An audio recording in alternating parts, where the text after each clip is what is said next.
dan Om Swastiastu.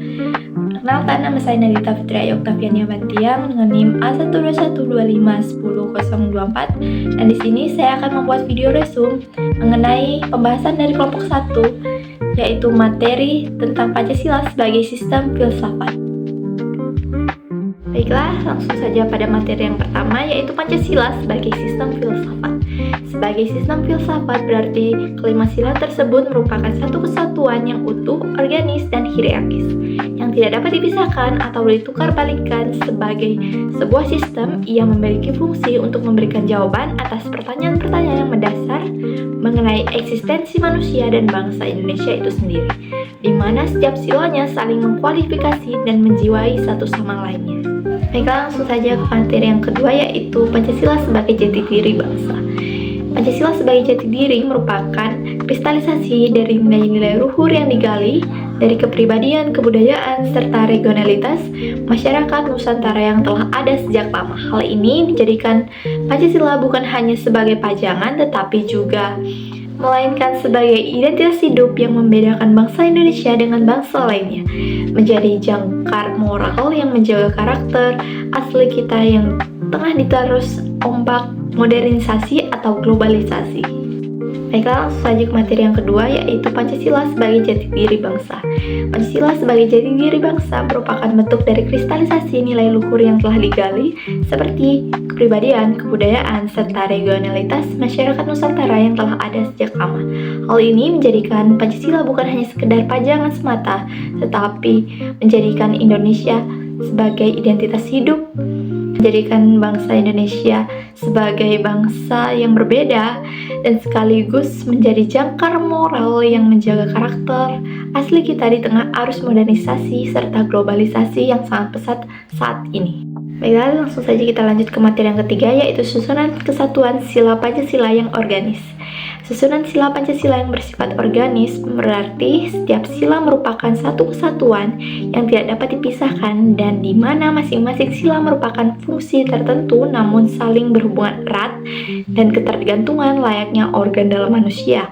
Dalam sistem ini, satu sila tidak dapat berdiri sendiri atau ditiadakan tanpa merusak hakikat keseluruhan Pancasila.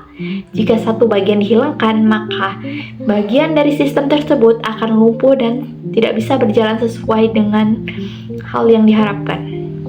Lanjut saja kepada materi yang keempat, yaitu susunan Pancasila yang bersifat hierarkis dan berbentuk piramidal.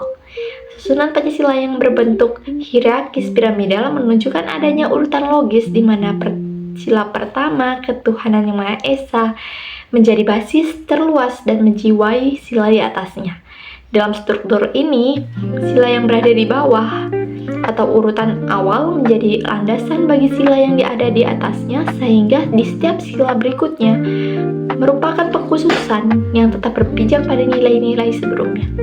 Artinya, kelima sila ini berbentuk satu kesatuan tingkatan yang tidak dapat dipisahkan, di mana tujuan akhir keadilan sosial tetap harus berakar pada nilai ketuhanan dan kemanusiaan, persatuan, dan kerakyatan. Baiklah, langsung saja ke materi yang terakhir, yaitu terdapat 3 landasan filsafat Pancasila, diantaranya landasan ontologis, epistemologis, dan landasan aksiologis. Yang pertama yaitu landasan ontologis, hakikat keberadaan. Landasan ontologis membahas tentang hakikat paling dasar dari keberadaan Pancasila itu sendiri. Secara filosofis, Pancasila tidak berdiri sendiri di ruang hampa, melainkan berdasar pada hakikat manusia di Indonesia sebagai subjek mendukungnya. Manusia dipandang sebagai makhluk monopluralis, yaitu makhluk yang memiliki banyak unsur jiwa, raga, individu, sosial, namun tetap merupakan satu kesatuan yang utuh dalam konteks pendidikan kewarganegaraan. Landasan ini berkaitan erat dengan pembentukan jati diri bangsa. Hal ini sejalan dengan upaya pembentukan warga negara yang berkarakter, di mana setiap sila dalam Pancasila mencerminkan sikap-sikap dasar yang harus dimiliki manusia di Indonesia, mulai dari kesadaran sebagai makhluk Tuhan, serta makhluk sosial yang menginginkan suatu keadilan. Dan yang kedua yaitu landasan epistemologis yang berartian sumber pengetahuan. landasan epistemologis berkaitan dengan asal-usul sumber dan bagaimana cara kita memahami kebenaran Pancasila.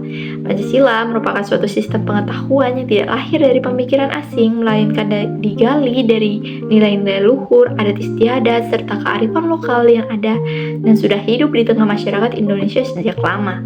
Proses ini merupakan pencarian kebenaran melalui metode ilmiah, perenungan mendalam oleh para pendiri bangsa. Landasan ini serupa dengan landasan teoritis dan ilmiah yang menjelaskan mengapa dan bagaimana PKN diajarkan. Tujuannya adalah agar peserta didik memiliki pemahaman yang logis, objektif terhadap konstitusi, serta sejarah perjuangan bangsa sehingga pengetahuan tersebut dapat diterapkan secara sadar dalam kehidupan negara. Dan landasan yang terakhir yaitu landasan aksiologis, yang berarti nilai serta manfaat. Landasan aksiologis membahas tentang nilai dan kegunaan serta tujuan dari Pancasila yang dibuat dalam satu landasan, yaitu bagaimana cara pandang satu kesatuan nilai yang memberikan pedoman tentang apa yang dianggap baik serta buruk dalam kehidupan bermasyarakat. Fokus utamanya adalah bagaimana nilai ketuhanan serta kemanusiaan dan persatuan dapat diwujudkan dan mencapai tujuan akhir, yaitu keadilan sosial bagi seluruh rakyat Indonesia. Secara praktis, landasan aksiologis ini mendasari tujuan membentuk warga negara yang berguna dan bermakna melalui internalisasi nilai PKN, bertujuan agar setiap individu tidak hanya memahami hak kewajiban secara teori, tetapi juga memiliki komitmen moral, menjaga keharmonisan, serta menjaga toleransi dan perdamaian yang ada dalam masyarakat.